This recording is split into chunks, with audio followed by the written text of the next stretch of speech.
विघ्नहर्ता प्रथम पूजनीय गजानन जी महाराज के चरणों में कोटि कोटि प्रणाम। आप सभी का आध्यात्मिक यात्रा चैनल पर स्वागत है। आज हम वैशाख मास में सुनी जाने वाली गणेश जी की कथा को सुनेंगे। एक समय की बात है, एक भाई बहन थे। बहन का नियम था कि वह अपने भाई का चेहरा देखे बिना खाना नहीं खाती थी, तो वह रोज सुबह उठती और जल्दी जल्दी सारा काम करके अपना भाई का मुख देखने के लिए उसके घर चली जाया करती थी। एक दिन रास्ते में एक पेड़ के नीचे उसे गणेश जी की मूर्ति दिखाई दी।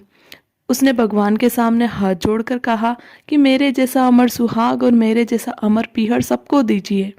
यह कहकर वह आगे बढ़ जाती है। जंगल में जो पेड़ों के कांटे अक्सर उसके पैरों में चुभ जाया करते थे। एक दिन वह अपने भाई के घर पहुंची तो उसके भाभी की नजरें उसके पैरों की तरफ गई। भाभी ने पूछा कि यह आपके पैरों में क्या हो गया है। तब उन्होंने जवाब दिया कि मैं जंगल के रास्ते से आती हूँ, वहाँ पर बहुत सारी झाड़ियाँ हैं और उनके जो कांटे गिरे हुए होते हैं वो मेरे पैरों में अक्सर चुभ जाया करते हैं।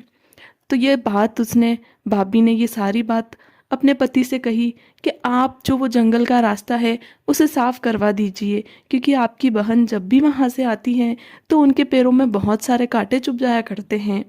भाई ने तब कुल्हाड़ी लेकर सारी झाड़ियों को काटकर सारा रास्ता साफ कर दिया, जिससे गणेश जी का स्थान भी वहाँ से हट गया। यह देखकर भगवान गुस्सा हो गए और उसने उसके भाई के प्राणों को हर लिया। लोग अंतिम संस्कार के लिए जब भाई को ले जा रहे थे तब उसकी भाभी रोते हुए लोगों से कहने लगी, थोड़ी देर और रुक जाओ, उनकी बहन आने वाली है, वह अपने भाई का मुख देखे बिना नहीं रहती हैं, उनका यह नियम है। तब लोगों ने कहा, आज तो देख लेगी लेकिन कल कैसे देखेगी। रोज दिन की तरह हर दिन की तरह बहन अपने भाई का मुख देखने के लिए जंगल में निकली। तब जंगल में उसने देखा कि सारा रास्ता साफ किया हुआ है। जब वह आगे बढ़ी तो उसने देखा कि सिद्धि विनायक को वहां से हटा दिया गया है। तब उसने जाने से पहले गणेश जी को एक अच्छे से स्थान पर रख दिया और उन्हें स्थान दिया और हाथ जोड़कर बोली, भगवान मेरे जैसा अमर सुहाग और मेरे जैसा अमर पीहर सबको देना। और वह आगे निकल गई। भगवान तब ये सोचने लगे कि अगर मैं मेरे भक्तों की ही नहीं सुनूंगा अगर तो फिर मुझे मेरी पूजा कौन करेगा। तब सिद्धि विनायक जी ने उसे आवाज दी, बेटी इस पेड़ के 7 पत्तियां ले जाकर उसे कच्चे दूध में घोलकर अपने भाई के ऊपर छिड़क देना। यह बात सुनकर जब बहन पीछे मुड़ी तो वहां पर कोई नहीं था। फिर भी वह यह सोचने लगी कि ठीक है, जैसा सुना है मैं वैसा कर लूंगी। वह अपने भाई के घर पर पहुंची। उसने देखा वहां पर बहुत सारे लोग इकट्ठे हुए थे, भाभी रो रही थी। तो उसने उस नियम बताए हुए उस नियम के अनुसार उसने अपने भाई के ऊपर वो पानी छिड़क दिया पत्तियों का।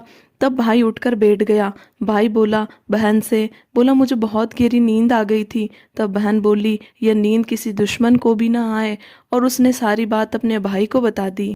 जिस तरीके से बहन की भक्ति से एक भाई को नया जीवन दान मिला, भगवान आप हम सभी भक्तों पर भी अपनी कृपा बनाए रखना। सभी प्यारे भक्तों से कहना चाहूँगी कि आप अपने आध्यात्मिक यात्रा चैनल को सब्सक्राइब कीजिए, नोटिफिकेशंस पाने के लिए बेल आइकन को प्रेस कीजिए ताकि आगे आने वाली वीडियोस का नोटिफिकेशन सबसे पहले आपको मिले। वीडियो को लाइक कीजिए, कमेंट कीजिए और अपने प्रियजनों के साथ उसे शेयर कीजिए। धन्यवाद।